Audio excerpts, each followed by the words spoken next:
ऐसा क्यों है कि जब भी हम कोई नॉर्मल स्टोरी पढ़ना स्टार्ट करते हैं तो उसमें हमेशा हम सबसे पहले हीरो की तलाश करते हैं।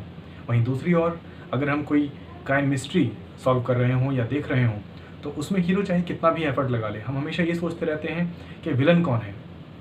आजकल ऐसा लग रहा है कि सभी राइटर्स सिर्फ क्राइम स्टोरी लिखना ही पसंद करते हैं, और हो भी क्यों ना, अंत तक सस्पेंस जो बना रहता है।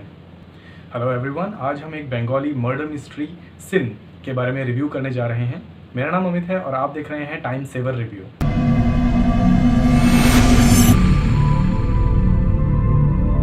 बताना चाहूँगा इसमें टोटल 6 एपिसोड हैं और विलेन को पकड़ने के लिए आपको इसमें 4 घंटे से भी कम का समय लगने वाला है। सभी व्यूअर्स के लिए एक रेड अलर्ट भी है। इस कंप्लीट सीरीज़ में बहुत सारे एडल्ट सीन हैं, सो आपसे रिक्वेस्ट है कि ईयरफोन का इस्तेमाल करना ना भूलें। ये सीरीज़ आपको बंगाली और हिंदी लैंग्वेज में ऑनलाइन अवेलेबल है। ये पूरी सीरीज़ ड्रग्स, सेक्स और क्राइम पर आधारित है।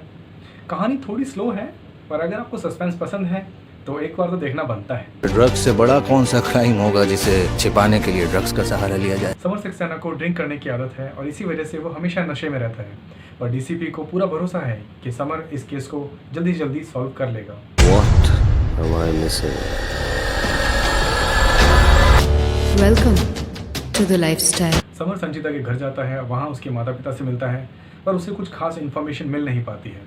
फिर वो सांग्रिल जाता है, वहाँ एक बार में एक बारटेंडर से उसे पता चलता है कि मौत के 11 दिन पहले वो वहाँ गई थी और वहाँ किसी को एक्सपोज करने की बात कर रही थी। हम नहीं चाहते संचिता के साथ जो हुआ तो किसी भी और के साथ हो। फैजान और प्रवीण अपने कॉलेज फ्रेंड्स जूही और पलाश के घर पार्टी के लिए जाते हैं और उस पार्टी के बाद ही इस कहानी में ट्विस्ट आ जाता है। क्या समर संचिता ड्रग्स केस को सुलझा पाएगा या कहानी उसे कहीं और ही ले जाना चाहती है? क्या संचिता के माता पिता को सच में कुछ नहीं पता या वो किसी को बचाने की कोशिश कर रहे हैं? समर क्यों हमेशा नशे में डूबा रहता है, ड्रिंक करता रहता है? क्या वो भी अपने किसी गिल्ट से भाग रहा है? समर अपनी गर्लफ्रेंड से मिलता रहता है और जाने अनजाने उसकी गर्लफ्रेंड उसे नए नए क्लूज देती रहती है, पर एक के बाद एक लोगों की मौत हो रही है ड्रग ओवरडोज से। इस वजह से समर के लिए ये केस सॉल्व करना मुश्किल होता जा रहा है। There are 4 more murders, sir.